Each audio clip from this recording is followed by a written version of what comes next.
Yo tout le monde, ici c'est Chris d'Iconic et c'est le retour des fameuses discussions avec Sindanu. Donc pour te rappeler un petit peu le concept, c'est simple. On revient sur un ancien artiste, ok, que Sindanu a eu l'occasion de rencontrer et on en discute pendant 1 heure, voire plus.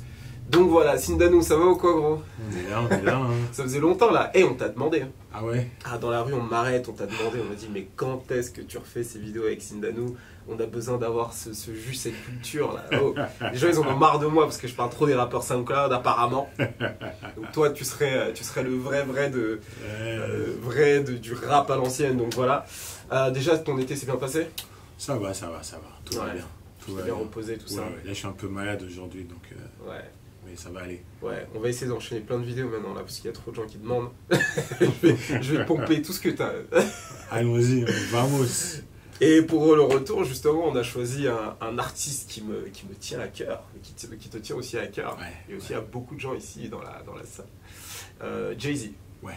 Donc une rencontre que tu as eue avec Jay-Z, quelque chose que j'aurais tué pour avoir. Tu vois, Jay-Z, ouais, j'ai fait 2 fois. J'ai rencontré 2 fois. D'accord. Une fois en interview et une écoute d'album, et une fois juste une conférence de presse au Bourget. La première fois que j'ai rencontré, j'étais journaliste pour RER, donc il y a très longtemps. Il faisait la promo de Blueprint 2. D'accord. Donc c'était 2005. Non, 4. même pas, 2002. Blueprint Ouais. 2. Le 2, ouais. Ah bon, Le okay. Blueprint 1, c'était 2001, le 11 septembre. Ouais. Puis il a enchaîné, parce que Jay-Z, à une époque, il sortait des albums chaque année. Ouais. Et là, la promo, c'était... parce que Blueprint 1, c'était son classique ultime. Personne ne l'attendait. Moi, je me souviens, j'avais des conversations à l'époque, des gens qui n'aimaient pas, disaient mais c'est quoi, c'est simple. Puis ce mec qui produit, là, Kanye West, c'est qui ce mec, machin. C'est ouf, hein. C'est ouf. Comme quoi les perceptions changent. Et tu vois, bah, si tu te souviens de l'album, tu avais My Nigga Giga, c'était le son le plus upbeat.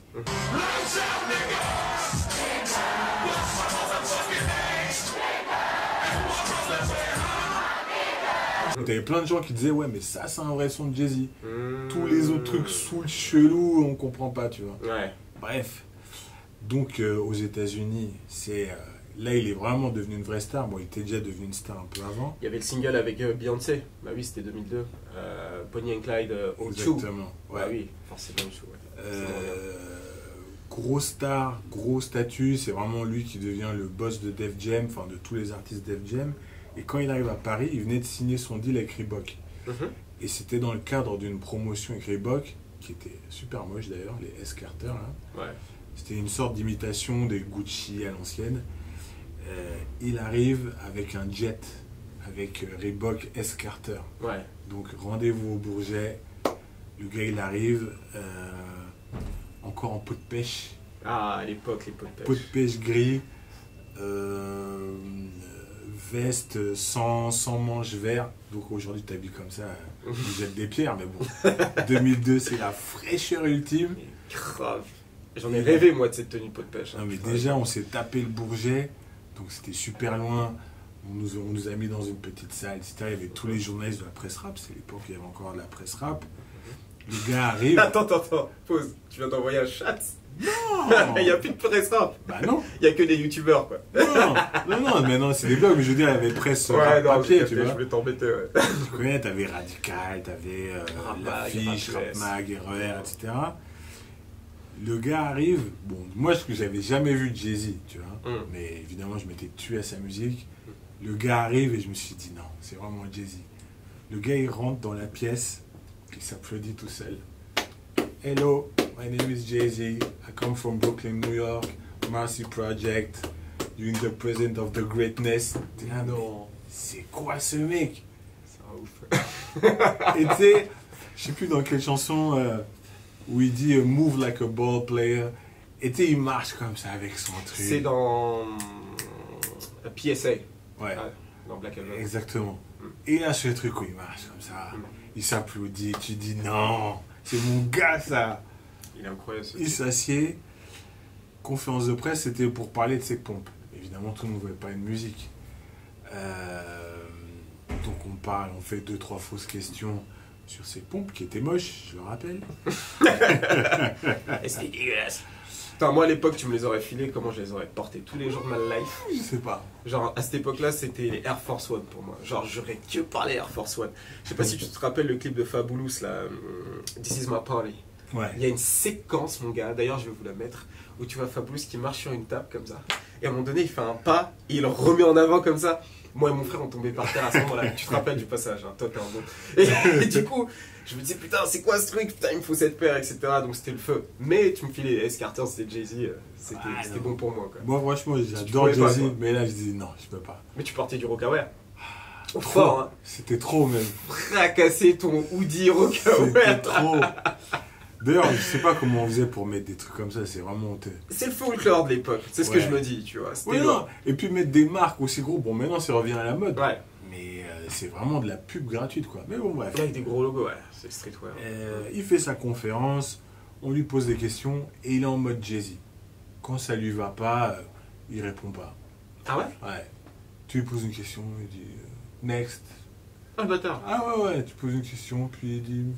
Tu sais, il dribble, il veut pas vraiment répondre. Donc, du coup, nous, on pose plein de questions sur la musique. Et il y avait une traductrice, tu vois. Et la traductrice, chaque fois, elle était un peu. Elle s'embellait un peu les pinceaux. Donc, nous, on a posé des questions sur la musique, machin. Et ce qui est fou, c'est que, bon, c'était quand même Jay-Z, mais en France, c'était pas un truc de ouf. Ouais. Donc, à la fin, il finit sa mini-conférence de presse. Il s'assied, puis il était là. Il galérait. Tu vois, il était là. Et donc, du coup, moi, je vais pour demander une photo. Et puis, il me dit, ouais, on check. J'ai dit, non, on check pas. Ah, obligé. On fait le diamond. Tu rigoles ou quoi? Donc il rigole, et puis paf, on fait le diamond. Et puis un autre gars qui va pour faire une photo, il dit non, toi je veux pas. Oh. Tu dis, mais vraiment, Jay-Z, c'est un ouf. Après, petite conférence, petite séance photo, c'était pour le magazine. Donc toi, t'étais un. Comment on appelait ça? T'étais sélectionné, quoi. Toi, t'étais spécial. Il a regardé et dit non, ce gars-là, c'est un vrai. Il a vu. Il a vu son petit. Il a vu son petit. Il a dit non, lui, il faut que je le blesse avec une photo. Mais c'est ça. Et séance photo pour le magazine RER. Et après, c'était Valou, Anne-Valérie Atlan, big up à elle d'ailleurs, qui a fait l'interview après dans le jet avec Jay-Z. D'accord. Ouais. Et, je pense que je peux la retrouver, ça. Ah ouais, carrément, carrément. Je vais mettre un extrait. Ouais. Et enfin, c'est une interview papier. Hein, donc, ah oui, d'accord. Oui, non, mais là, c'était l'époque où les vidéos, c'était des grosses caméras, tu vois. C'était pas comme maintenant. C'est vrai, c'est vrai. Et donc, elle a fait l'interview, puis on a mis Jay-Z en couverture, etc. Ça n'a pas vendu beaucoup, mais pour nous, on était super contents. Donc, ça, c'est la première fois où j'ai vu Jay-Z, j'étais super content. Waouh, c'était en 2002, ça. 2002. T'avais quel âge à ce moment-là? J'étais jeune. T'as vu quoi? 40 ans encore? C'est un ancien, il a tout vu, gros. Non, il a vu Couleur qui arrivait. J'ai vu Couleur, c'est mon petit. Couleur, c'est mon petit. Non, mais c'était presque il y a 20 ans. Il y a 20 ans, ouais, ok, d'accord. Il y a 20 ans. Ouais. Donc c'était au début de ta carrière encore. Exactement. Et tu vois, voir Jay-Z, c'est tel que je l'imaginais, tu vois, Iceberg Slim. Ah, il est là, okay. Cool, mais ouais. Tranquille. Pas prendre la confiance. Les gens qui disent l'avoir rencontré, que j'ai, enfin toi et d'autres personnes, en général, disent que Jay-Z c'est quelqu'un de super calme, très observateur. Ouais. C'est vraiment un silent killer. Ouais. Ouais. Et même dans le milieu du rap, j'ai regardé récemment une interview de Fat Joe qui disait à l'époque, tu pouvais voir souvent tout le monde dans le game, très souvent, genre 50, etc. Et c'est comme ça qu'il a pu facilement se réconcilier avec lui. Mais il disait que Jay-Z c'était quelqu'un qu'on ne voyait pas beaucoup. Ouais. Il se faisait très rare. Et c'était déjà, ça veut dire que depuis longtemps, il a vraiment créé un culte autour de lui. Non, même pas. Je pense que c'est sa nature. Pardon. Ouf, on va couper. C'est un vrai hustler. Ouais. Tu vois, il y a Thibaut de Longeville qui a l'agence 360 qui fait le Quai 54 et qui est aussi réalisateur. D'accord. Qui est là depuis super longtemps. Lui, pour le coup, c'est un vrai OG. Il m'a raconté la première fois qu'il avait rencontré Jay-Z. Lui, il bossait avec le Secteur A, je pense. Et Jay-Z, c'était à l'époque de son premier album, était venu donc à Paris avec les masters de son album. Ah oui. Pour dire, bah voilà, est-ce que vous pouvez acheter les masters de mon album? Et Thibaut raconte, après, il a raconté ça un jour à une conférence et ça m'a marqué. Il avait sa petite mallette, son petit costume, et il a fait le tour des majors à Paris. Alors il est venu à Paris pour ça, Ou il faisait autre chose? Il faisait autre chose. Il faisait la première partie des Neg Marron. T'imagines? Jay-Z faisait la première partie des Neg Marron. Alors moi j'aimais beaucoup Sector A, etc. Mais non, en fait, non. C'était, je pense que c'était une tournée des Fugees et il y avait Jay-Z qui faisait la première partie et il y avait Neg Marron. Putain, c'est dingue. Ouais. Et tu vois, il y a des OG, un Patou qui est maintenant boss de Universal Cameroun en Afrique. Il m'a raconté que Jay-Z c'était son anniversaire et il avait du champagne et il offrait du champagne à tout le monde dans des verres en plastique. Mais je te parle un truc dans 95, tu vois. Ah ouais, 95, 96. C'est pas un truc qu'on faisait quoi dans le rap. Tu vois, ça se faisait pas. Ouais. Et donc lui il disait, mais bon, lui c'est un camère, donc il disait quand même, mais c'est quoi ça, du champagne dans des verres en plastique? Ce Jay-Z là il est bizarre, mais quand même. Ouais. Non, donc, mais ce qui est intéressant, c'est que. Le gars il vient de loin et il a toujours été un hustler. Putain, c'est ouf. Il a toujours eu ce côté business. Il se dit, bon, je suis en France, et ben, je vais essayer de vendre mes masters, enfin de faire une licence pour vendre ma musique, tu vois. Putain, c'est dingue. Hein. Ouais. Et là, on est en 96 ans, c'est bien ça. Ouais. Non, c'est quand même dingue, mais c'est très en connexion avec l'interview que j'ai faite avec Biggs, qui m'expliquait que dès le départ, ce qu'ils voulaient, eux, c'était avoir un lifestyle très chic, très mafieux à l'ancienne. Et c'est quelque chose qui se faisait pas vraiment à l'époque, surtout avec l'ère Def Jam, où c'était très street, avec Wu-Tang, CNN, Mobb Deep aussi, c'était chez Def Jam, je m'en rappelle plus. Non, Columbia. Mobb Deep, c'était chez Loud. Loud, ok. Wu-Tang, c'était chez Loud. Après, le truc. Wu-Tang, c'était pas chez Def Jam? Non, Wu-Tang, c'était chez Loud. D'accord. En fait, le truc, c'est que le rap à New York. Ah ouais, mais c'est après qu'ils ont été chez Def Jam, Wu-Tang. Ou Method Man. Method Man était chez, chez Def Jam. Le truc, c'est le rap à New York, il était très, très street. Comme tout le rap partout d'ailleurs, mais tu vois, c'était Bootcamp Click. Des trucs que je me suis passé au-dessus. Ouais, c'est Bootcamp Click, le rap de New York, c'était ça. C'était veste militaire, Timberland, machin. Et c'est Biggie qui arrivait avec le truc, chemise Versace, je suis un peu beau gosse. Refrain R&B, des samples de R&B des années 80, et c'est lui qui a ramené ce côté bling. En vrai, on peut dire que c'est Didi avec, au début avec Uptown Records. Exactement. C'est lui qui a ramené ce petit goût, je suis un peu beau, je suis un peu mignon, et Jay-Z est parti dans cette vague-là. Mais avant, c'était Mobb Deep, c'était la saleté, tu vois.